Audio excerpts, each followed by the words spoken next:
अगर आपका भी कोई गमला चाहे वो प्लास्टिक का हो चाहे सीमेंट का टूट गया है तो उसको आप फेंके मत।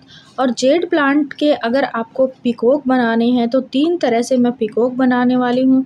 किस तरह से बनाएंगे और गमले का कैसे यूज करेंगे आज की वीडियो में देखना।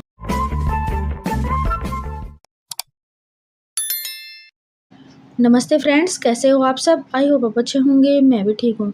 देखिए ये वाला जो गमला है मैंने 60 रुपये में लिया था, लेकिन ये बंदर ने गिरा दिया था। इसमें एक प्लांट भी लगाया था मैंने, और बंदर ने गिराने के बाद ये यहाँ से टूट गया था। तो मैंने ये फेंका नहीं, काफ़ी दिन हो गए इसको रखा। आज इसका हम इस्तेमाल करेंगे। इस तरह का कोई भी प्लास्टिक का गमला हो उसको आप फेंके मत। उसको आप पेंट करना चाहते हैं तो कर सकते हैं। देखिए मेरे पास तो ये वॉल पेंट रखा हुआ था और काफ़ी दिन का, वैसे ये पुराना है लेकिन इसके अंदर ये जो डब्बा है इसके अंदर मैंने डाल के रखा हुआ था।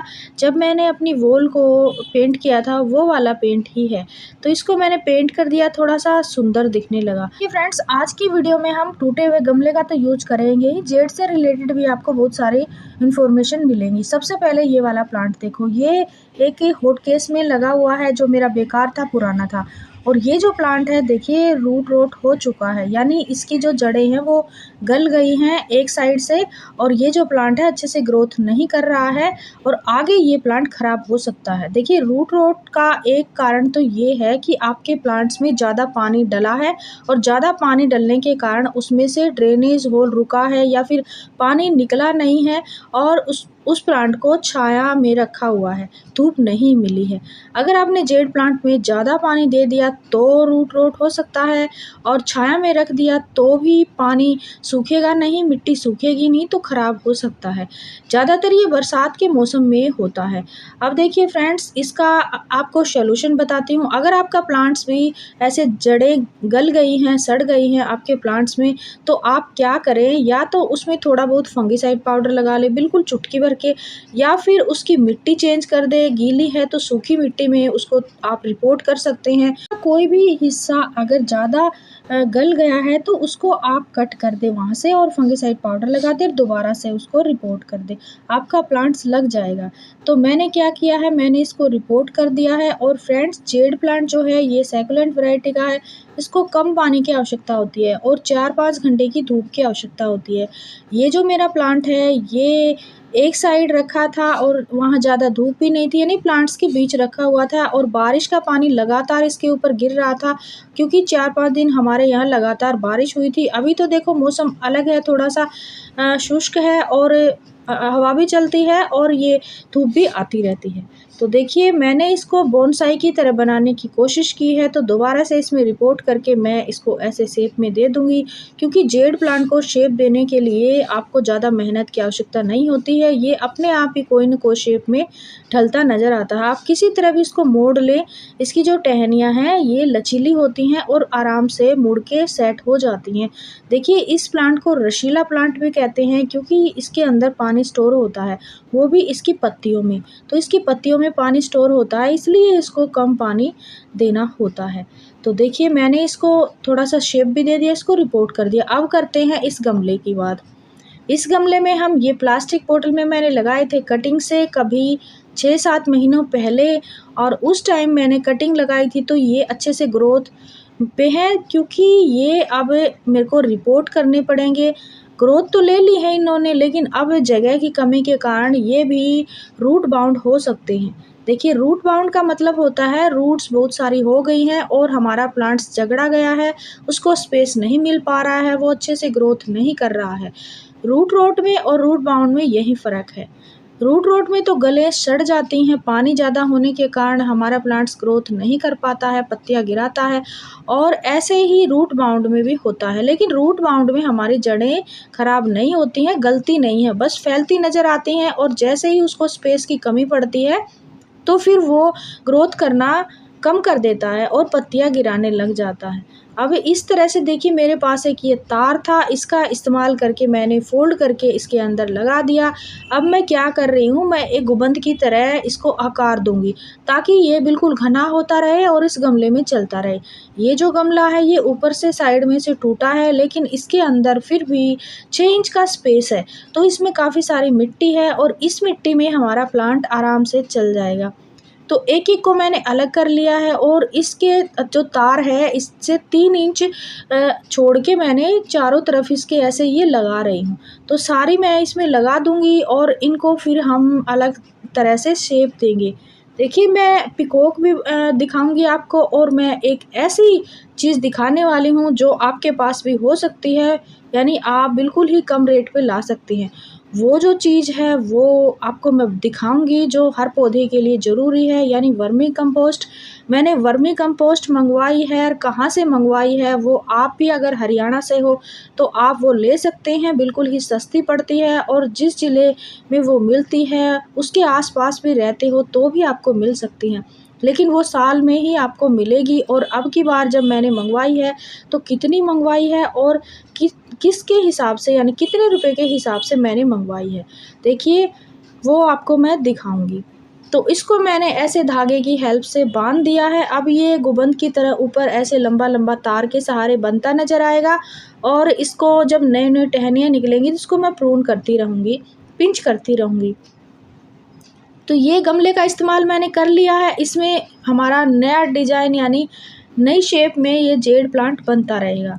तो जेड का जो कलेक्शन है वो इसी तरह से मैंने तैयार किया है। ये जो आप देख रहे हो ये पीकॉक बनाया था और ये पीकॉक जो है मेरा 2 साल का है फ्रेंड्स, और ये इसकी शेप बिगड़ चुकी है और ये रूट बाउंड हो चुका है। देखिए मैं इसकी गुड़ाई ही कर रही थी, इसको रिपोर्ट करने का मेरा कोई वो नहीं था। आज मेरे पास से टाइम भी कम था और तबीयत भी ऐसी ही थी, तो मैं छत पे आई थी, दवाई मैंने खा ली थी और छत पे आई तब ये जो है प्लांट में इसकी गुड़ाई करने की कोशिश कर रही थी, लेकिन मेरे को दिखा कि इसमें तो बहुत सारी रूट्स हो गई हैं, तभी ये प्लांट अच्छे से ग्रोथ पे नहीं है। तो मैंने सोचा इसको इस गमले से निकाल के देखूं, तो देखा तो फ्रेंड्स देखिए आप भी देख सकते हो कितनी सारी जड़ें ये जकड़ी हुई हैं, तो इसको तो मेरे को रिपोर्ट करना पड़ेगा। और जैसे ही मैं इसको रिपोर्ट करने की कोशिश कर रही थी तभी मेरी 2 फ्रेंड आ गई नीचे और मेरे को इसको छोड़ के 15-20 मिनट के लिए जाना पड़ा। और जाने के बाद फिर दोबारा से मैं आके इसको रिपोर्ट करा, तो उस टाइम थोड़ा-सा अंधेरा हो गया था, तो थोड़ा-सा आपको धुंधला नज़र आएगा। लेकिन देखिए मैंने क्या किया है, रिपोर्ट करने से पहले मैंने इसकी जड़ें काट दी है।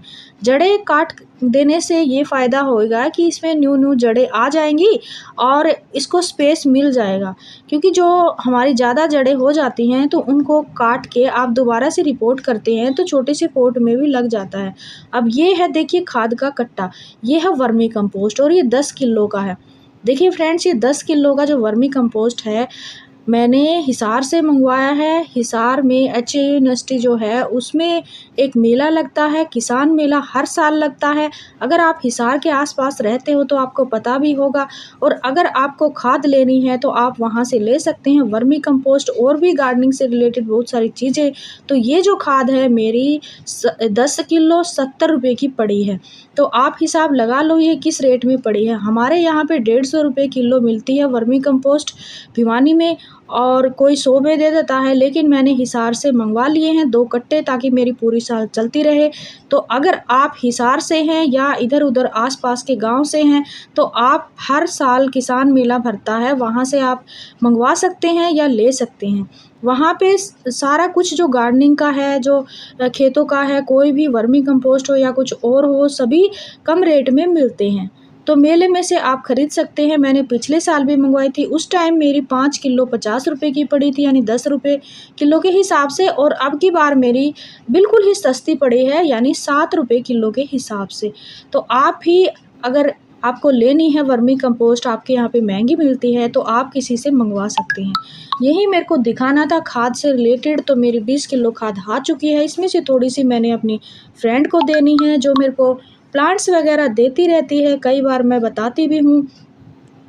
तो देखिए मैंने पीकॉक को दोबारा से रिपोर्ट कर दिया है और खाद के बारे में भी आपको बता दिया है। अगर आपको फ़ायदा उठाना है तो आप फ़ायदा उठा सकते हैं। 2 दिन मेला भरा था, अभी नेक्स्ट ईयर भरेगा तो उस टाइम मैं पहले से ही आपको एक वीडियो शेयर कर दूँगी कि आप वहाँ से ले सकते हैं, अभी मेला भरा है। तो देखिए फ्रेंड्स, अब इसको मैं थोड़ा-सा पीकॉक शेप में चेंज कर दूँगी। तो ये जो है काफ़ी घना हो चुका है, इसकी टहनी भी मोटी यानी तना भी मोटा हो गया है और इसका शेप बिल्कुल ही चेंज हो गया था। तो मैंने और भी पीकॉक बनाए हुए हैं। एक तो सामने जो मटके से मैंने फाउंटेन बनाया है, आपको दिख भी रहा है, तो थोड़ी-सी उस पे भी टहनियाँ आ चुकी हैं। तो आज मैं 3 पीकॉक तैयार कर रही हूँ, बिल्कुल ऐसे आपके साथ शेयर भी कर रही हूँ। तो तार से भी आप लोहे की तार जो पतले-पतले आते हैं, सिल्वर के तार आते हैं, उनसे भी इनको ऐसे शेप में ढाल सकते हैं। लेकिन मैं ये जो रील होती है, धागा होता है, उसी का ही यूज़ करके इनको शेप दे रही हूँ। और देखिए इस तरह से आप कोई भी तार हो, रील हो, उससे शेप दे रहे और देने के बाद ये ऐसे ही ढल जाते हैं। तो देखिए इस तरह से जेड प्लांट को अगर आप अलग-अलग पीकॉक में बनाते हैं, कोई गुंबद बनाता है, कोई बोनसाई बनाता है, कोई ट्री की तरह बनाता है, हर शेप में ये ढल जाता है। तो ये सुंदर भी दिखते हैं। अगर आपके पास जेड प्लांट बहुत सारे हैं तो आप इनको अलग-अलग शेप में ढालिए और अपने गार्डन को भी सजाएँ और जेड प्लांट को भी नया लुक दे दें। तो देखिए इस तरह से ये पीछे के जो मैंने पीकॉक के ये पंख वगैरह ये इस तरह से बनाया है, तो इसको मैं रील से बाँध रही हूँ। देखिए इस तरह से ये रील लपेटती हूँ तो ये गमलों से टच होके कट हो जाती है। लेकिन अभी मेरे को आराम से ये लपेटनी पड़ेगी इसके चारों तरफ ताकि ये शेप में आ जाए। तो इस तरह से मेरा ये पीकॉक तो तैयार हो गया, मैंने इसको रिपोर्ट भी कर दिया और अब ये अच्छे से और ग्रो होएगा। देखिए इस तरह के पीकॉक आप छोटे-छोटे पॉट में भी बना सकते हैं, पर आपको हर साल इसको रिपोर्ट करना पड़ेगा। तो ये वाला जो है, इसको तो मैंने 2 साल में रिपोर्ट किया है और आप महीने में 1 बार गोबर की खाद या वर्मी कंपोस्ट डाल देते हैं और कुछ ऐसी चीज़ें होती हैं जो इसकी तना को मोटा करता है। मैंने हर चीज़ पे वीडियो बनाई हुई है, तो इस तरह से आप बना सकते हैं। देखिए बिल्कुल पीकॉक की तरह मैंने आज तो इसकी कलगी भी बना दी। पहले जब मैंने बनाया था तब इसकी कलगी नहीं बनाई थी। तो देखिए ऊपर 2-3 टहनी लेके ऐसे मैं इसके चारों तरफ लपेट दूँगी। ये कलगी हमारी तैयार हो गई है। अब एक्स्ट्रा जो हमारी टहनियाँ हैं उनको मैं कट कर रही हूँ यहाँ से देखिए ताकि ये घना हो जाए। ऊपर से अगर न्यू ग्रोथ होती है उन पत्तों को अगर आप कट कर देते हैं, देखिए कोई भी प्लांट हो अगर ऊपर से हम कट करेंगे तो वो घना ही बनेगा। इसी तरह से ही जेड प्लांट को पिंच करते रहे तो ये घना हो जाता है। एक्स्ट्रा में टहनी कट हो तो आप कर सकते हैं। देखिए अगर आप एकदम से ये चीज़ें बनाना चाहते हैं तो नहीं बनती हैं, इनके लिए टाइम देना होता है। पहले आप कटिंग लगाएँ और मैंने जितने भी बनाए हैं फ्रेंड्स ये पीकॉक, ये सभी मेरे कटिंग से तैयार हुए हैं। कई बार कमेंट भी आते हैं, क्या दीदी आपने कुछ नहीं खरीदा है? इन जेड प्लांट्स में से आपके फ्री के हैं तो मैं बता देती हूँ मेरे फ्री के हैं। एक टहनी से ही मैंने सारा जेड का कलेक्शन तैयार किया है और जो भी चीज़ें मैं बनाती हूँ चाहे पीकॉक हो चाहे ट्री हो, सभी मेरे कटिंग से ही तैयार हुए हैं। कटिंग लगाई है, उसके बाद जब अच्छी सी ग्रोथ हुई है तो मैंने इनको शेप दिया है और बहुत सारे वीडियो मैंने शेयर की हैं आपके साथ जेड से रिलेटेड। इसके ऊपर आपको महीनों टू महीने यानी काम करना होता है। केयर टिप्स बताए हैं किस तरह से इनका रख रखाव करना है। तो आप चेक कर सकते हैं चैनल पे क्या-क्या बातें मैंने शेयर की हैं, क्या-क्या करना होता है, सितंबर में कौन-सा काम करना है, बरसात की शुरुआत में कौन-सा करना है, बरसात ख़त्म होते ही कौन-सा काम करना। तो फ्रेंड्स आपको ये जानकारी और टूटे हुए गमले का रियूज़ अच्छा लगा हो तो लाइक, शेयर एंड सब्सक्राइब ज़रूर करें।